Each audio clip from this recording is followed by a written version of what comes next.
नमस्कार, जय श्री राम। कैसे हैं आप लोग? उम्मीद है आप लोग स्वस्थ और मस्त होंगे। आप लोगों का मेरे चैनल में स्वागत है। दोस्तों, आज मैं आप लोगों से बात करूंगी पाप मोचनी एकादशी, जो चैत्र मास के कृष्ण पक्ष में पड़ने वाली एकादशी, उसे पाप मोचनी एकादशी कहते हैं। इस एकादशी का व्रत करने से हर मनुष्य सभी पापों से नष्ट हो जाता है। उसकी जो भी जाने अनजाने गलती भूल चूक से जो भी पाप होते हैं, वह सब पाप नष्ट हो जाते हैं मात्र यह एकादशी व्रत रखने से। कहा जाता है कि सर्वश्रेष्ठ एकादशी में सबसे व्रतों में व्रत सबसे श्रेष्ठ एकादशी का व्रत है। जो मनुष्य एकादशी का व्रत रखता है, जाने अनजाने में भी रखता है, तो भी उसके सब पाप नष्ट हो जाते हैं। तो हर मनुष्य को पाप मोचनी एकादशी का व्रत अवश्य रखना चाहिए। तो दोस्तों, आज इस वीडियो में मैं आपको बताऊंगी कि पाप मोचनी एकादशी का महत्व क्या है, पाप मोचनी एकादशी की विधि क्या है, एकादशी का नियम क्या है, 10वीं तिथि से लेकर द्वादशी तक इसकी नियम क्या है, इसका पारण का समय क्या है, इस दिन कैसे इस दिन रविवार पड़ रहा है पाप मोचनी एकादशी के दिन, तो इस दिन किस तरह हम तुलसी माता की पूजा कर सकते हैं, कैसे नहीं कर सकते हैं, और एकादशी का जो व्रत है हमें किस दिन रखना है। तो दोस्तों, इस वीडियो में अंत तक अवश्य बने रहिएगा। और अगर आप पहली बार वीडियो में आए हैं तो प्लीज़ वीडियो को सब्सक्राइब कीजिए, और अगर अभी तक आपने मेरे चैनल को सब्सक्राइब नहीं किया है तो आप भी चैनल को सब्सक्राइब अवश्य कर दीजिए। तो चलिए दोस्तों, शुरू करते हैं। देखिए, एकादशी का जो व्रत होता है श्री हरि विष्णु भगवान को अति प्रिय है। विष्णु भगवान की प्रसन्नता के लिए, नारायण के प्रसन्नता के लिए एकादशी का व्रत रखा जाता है। जो भक्त, जो मनुष्य एकादशी का व्रत रखता है, उसके समस्त पाप नष्ट होने लगते हैं। दोस्तों, यह व्रत 8 साल से लेकर 80 साल तक व्यक्ति रख सकता है। अगर उसके ऊपर भी रखना चाहते हैं तो भी रख सकते हैं। दोस्तों, ये महीने में 2 एकादशी पड़ती है। इसमें कोई भी भेद हमें नहीं करना चाहिए कि कृष्ण पक्ष की एकादशी की शुक्ल पक्ष की हम ये नहीं करेंगे, ऐसा नहीं है। कोई भी व्रत रख सकता है ये मनुष्य, दोनों ही व्रत रखना है। दोनों एकादशी में कोई भी भेद नहीं, चाहे वह कृष्ण पक्ष का हो या शुक्ल पक्ष का। और दोस्तों, दोनों एकादशी साल में जो 24 एकादशी आती हैं और मलमास पड़ने पे 26 एकादशी हो जाती है, तो सभी 26 एकादशी की कहानी अलग अलग है, इसकी कथा अलग अलग है, इसकी बुक आती है। तो इसका हर महीने की जो एकादशी आती है, हर एकादशी की कथा अपना अलग अलग इसका महत्व होता है। तो हम बात करेंगे पाप मोचनी एकादशी। जो भक्त, जो मनुष्य पाप मोचनी एकादशी का व्रत रखता है, उसको ब्रह्म हत्या जैसी भी पाप नष्ट हो जाते हैं। हमसे भूल चूक जाने अनजाने में जो भी पाप है वो भी नष्ट हो जाते हैं। दोस्तों, पाप मोचनी एकादशी कोई छोटा एकादशी नहीं है। यह व्रत रखने से उसके पर नारायण श्री हरि विष्णु भगवान की असीम कृपा अनुपमा उन्हें प्राप्त होती है, और माता लक्ष्मी की भी विशेष कृपा प्राप्त होती है। दोस्तों, एकादशी का व्रत भगवान श्री हरि विष्णु भगवान और माता लक्ष्मी के समक्ष रखना चाहिए। तो दोस्तों, पहले मैं आपको बता दूं कि एकादशी का व्रत कब है और इसका पारण का समय कब है, और कब प्रारंभ हो रहा है और कब इसका समाप्ति हो रहा है। तो देखिए, चैत्र मास की कृष्ण पक्ष की पाप मोचनी एकादशी 2026 की 15 मार्च रविवार एकादशी को व्रत रखा जाएगा। एकादशी तिथि जो प्रारंभ हो रही है वह 14 मार्च शनिवार को सुबह 5:49 पर प्रारंभ हो जाएगी, और एकादशी की जो तिथि समापन है, जो समाप्त हो रही है, वो 15 मार्च को सुबह 6:58 पर समाप्त हो जाएगा।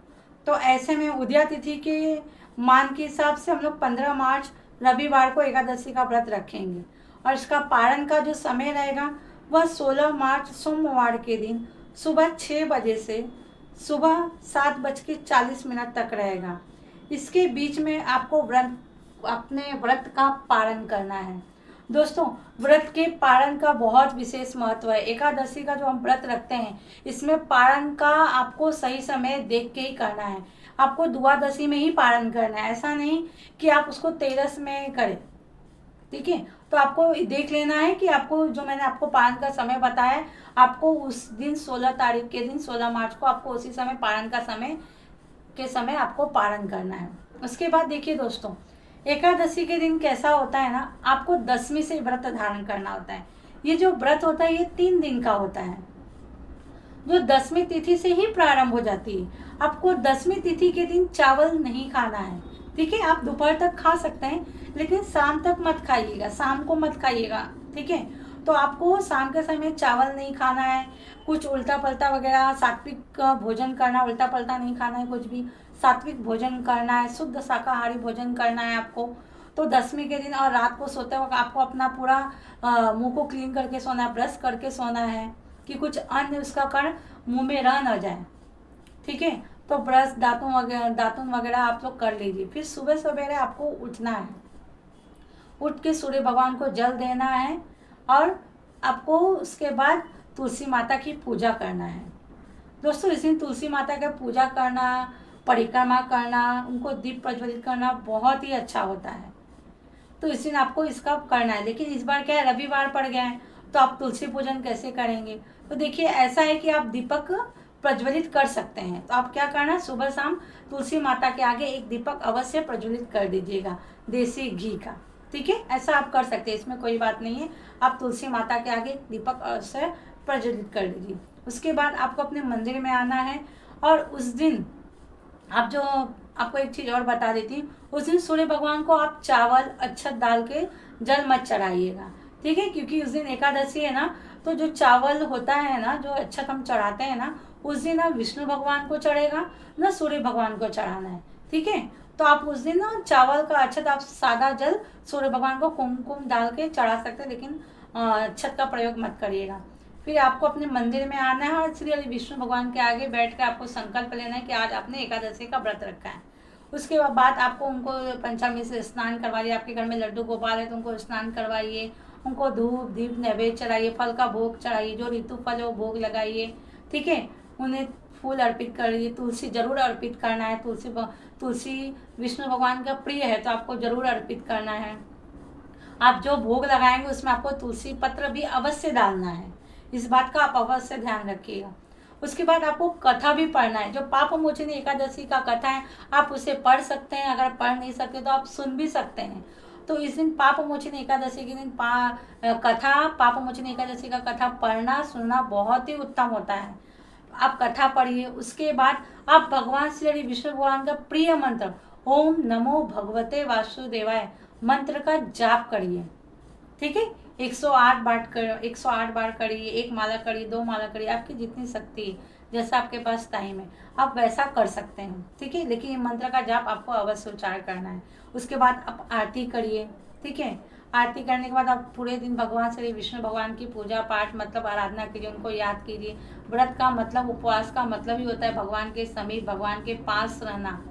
तो उनसे जुड़े रहिए। व्रत का मतलब भगवान से जुड़े रहना, तो आप भगवान से जुड़े रहिए। उनका दिन भर उनका नाम जाप करिए, उनकी आराधना कीजिए, भजन करिए, कीर्तन करिए।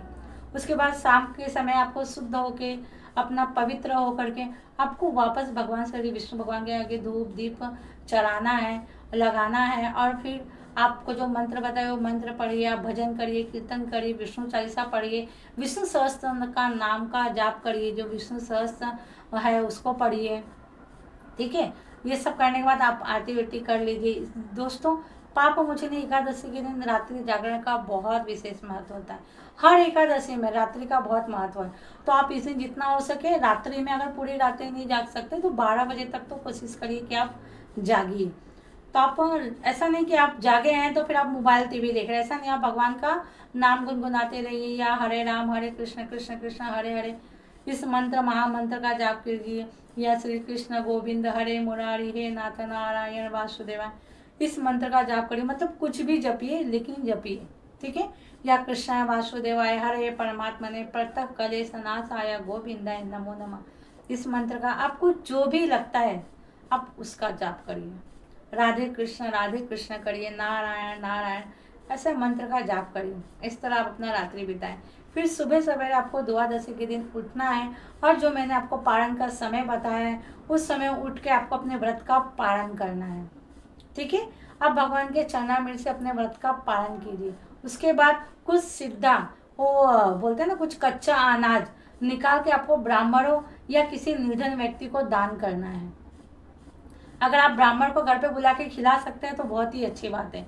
या आप कच्चा सिद्धा निकाल के, कच्चा अनाज निकाल के आप दान कर दीजिए, कुछ धन भी निकाल दीजिए। ऐसा करना बहुत ही अच्छा होता है। इस तरह एकादशी का व्रत का आपको उपवास रखना है। देखिए दोस्तों, एकादशी का जो व्रत होता है वह 3 प्रकार का व्रत रख सकते हैं। जैसे कोई नीरा जल भी रखता है, कोई फलाहार पे भी रखता है, ठीक है, और कोई जल पी के भी रखता है। तो आप देख लीजिए, आपके जैसी शक्ति है आप वैसा रख सकते हैं। इस व्रत में एक बात का ध्यान रखें कि नमक का सेवन मत करिए। अगर आपसे नहीं रहा जा रहा है तो आप नमक खा सकते हैं। जैसे आपको दवाई वगैरह लेना है या कुछ आपको ज़रूरी है, आप नहीं रह सकते, तो कुछ ना करने से अच्छा तो कि आप कुछ करके ही करें। तो आप नमक ले सकते हैं। आप जैसा देख लीजिए, आपको जैसा है, आपका शरीर की शक्ति है, आप वैसा व्रत रख सकते हैं। लेकिन मैं बोलूँगी कि बिना नमक के ही रखिए। और श्री विष्णु भगवान के आगे बैठकर अपनी आराधना कीजिए, अपना मन का बात करिए, उनसे बातें करिए। दोस्तों, कोई भी व्रत, पूजा पाठ, मंत्र हम लोग जो भी करते हैं, लेकिन भगवान का भाव से करिए, श्रद्धा से करिए, तभी आपको उसका फल मिलेगा। ऐसा नहीं कि सिर्फ नाम के लिए आप कर रहे हैं। तो आप जो भी व्रत करें, दिल से करिए, श्रद्धा से करिए, भाव से करिए, और उनको अपना भाव समर्पित कीजिए। भगवान भाव के भूखे हैं, ठीक है। और अपना कर्म अच्छा रखिए। तो मुझे उम्मीद है आप लोगों को सभी बातें समझ में आ गई होगी। तो प्लीज़ मेरी वीडियो पे पहली बार आए तो वीडियो को सब्सक्राइब कीजिए। जिसने अभी तक सब्सक्राइब नहीं किया है वो अभी वीडियो को सब्सक्राइब अवश्य कर दीजिए। धन्यवाद। जय श्री राम।